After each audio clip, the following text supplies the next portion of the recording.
wabarakatuh. Teo from Medellin TV News Online. Kasama po natin si Miss Shelo Cumbao from TM Radio 94.7. So sa ngayon ay makapanayan po natin ang kapitan ng Tamutaka 3, Cotabato City. Walang iba kundi si Cap Zylon Ampao Kasan. Okay, Cap. Sa ngayon ay maki-updates po kami kung ano na nga ba yung mga upcoming events dito sa Tamutaka 3. Okay, Assalamualaikum and good afternoon. Sa ngayon po na araw ng may meeting po yung ng Porpis. Nag-conduct po sila ng meeting dito sa barangay namin para magka-prepare yung mga parents kasi sa next week pagdating ng national siguro mag-interview rin sila, itanong nila sa mga may Porpis na ano ang naitulong ng Porpis sa bawat parents, kung ano ang magandang naitulong ng Porpis sa kanila. Pero sa ngayon na tinawag nila yung mga leaders ng Porpis, pati yung mga membro ng Porpis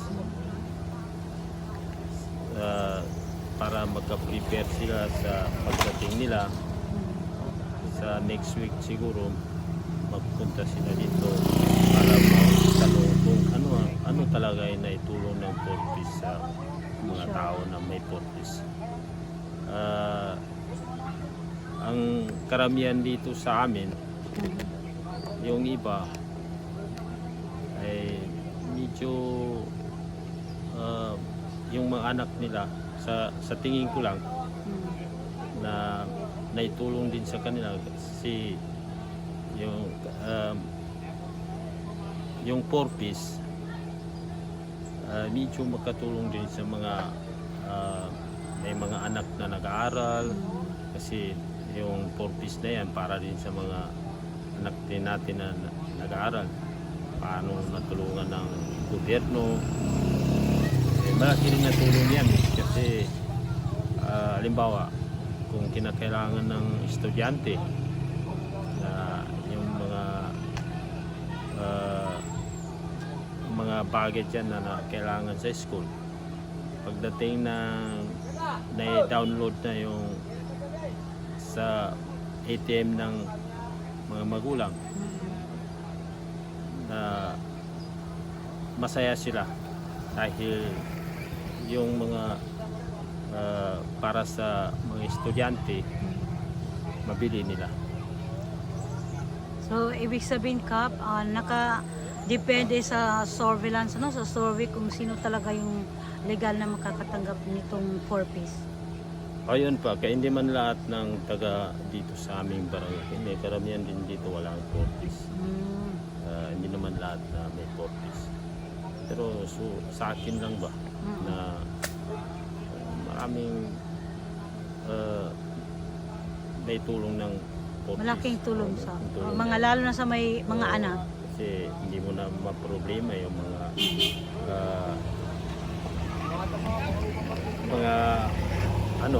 tungkol doon sa mga bilihin nila, mga Alhamdulillah. So kung ngayon ang araw yung meeting, so kailan sila babalik for survey? Kung matapos yung meeting na, doon nila malaman kung kailan sila babalik na para ma-finalize. Final na yun. Okay, Cap. Ikaw, Michelle? Assalamualaikum, Kap, and good afternoon. I'm Shelo Cumbao from PMSM Cotabato City. Update lang po sa peace and order dito po sa Tamutaka 3. Good afternoon din, ma'am, sa inyo. Tungkol naman po sa peace and order. meron din kami na napag-usap-usapan sa mga kasama ko tungkol doon sa pag-implement ng peace and order. Unang-una po dito yung paano masolve yung problema ng barangay. Unang-una po dito yung may mga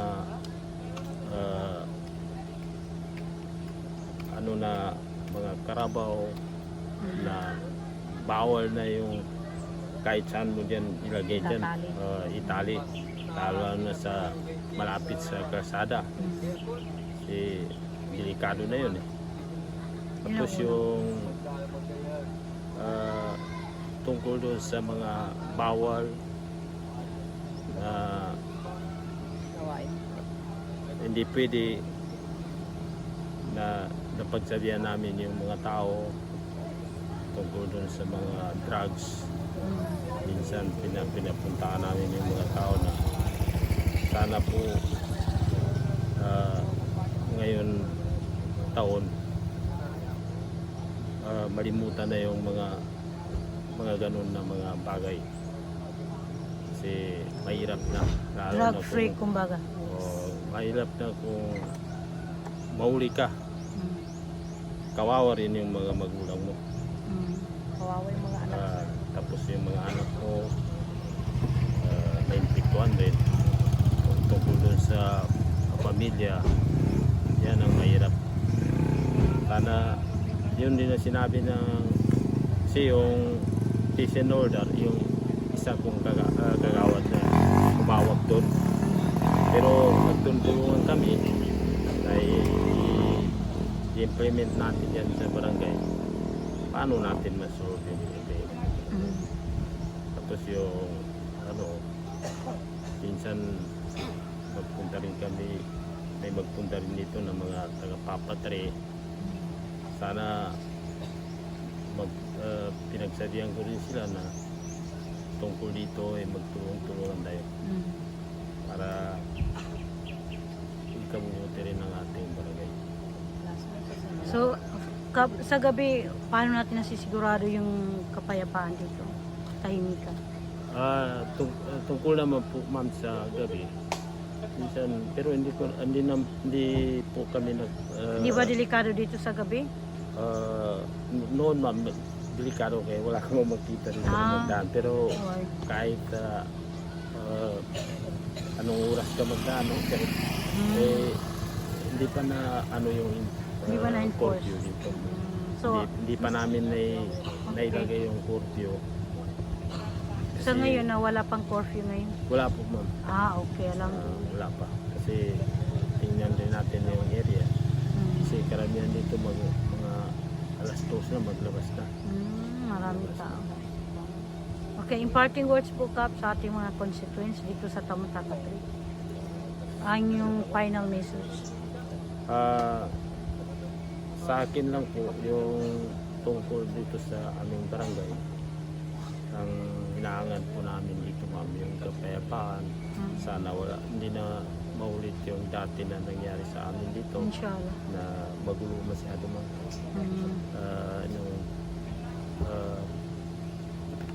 Yung unang mga barangay chairman, medyo magulo pa rin. Kasi sana po ngayon, hinihingi natin sa Allah na hindi na po maulit. Inshallah. Pero kung mangyari naman yun ang hindi natin alam. Pero sa amin lang po ma'am, sana hindi na mangyari yun. Hinahangan natin paano tayo mabuhay, paano matahimik yung mga tao. Kasi yung kapag yung lugar na magulo, mag-umpisa na yung crisis ng kasi hindi nila lalo na yung mga farmers matakot sila kung magulo na yung lugar. Sana po mapayapa na yung barangay po natin. Maraming salamat, Kap, sa pagbibigay oras sa amin. At lagi pong nakabukasan yung pinto sa tuwing kami kumakatok sa inyo.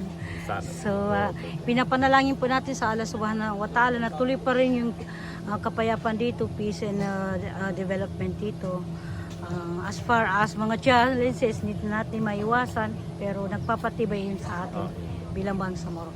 Maraming salamat. Wassalamualaikum warahmatullahi wabarakatuh.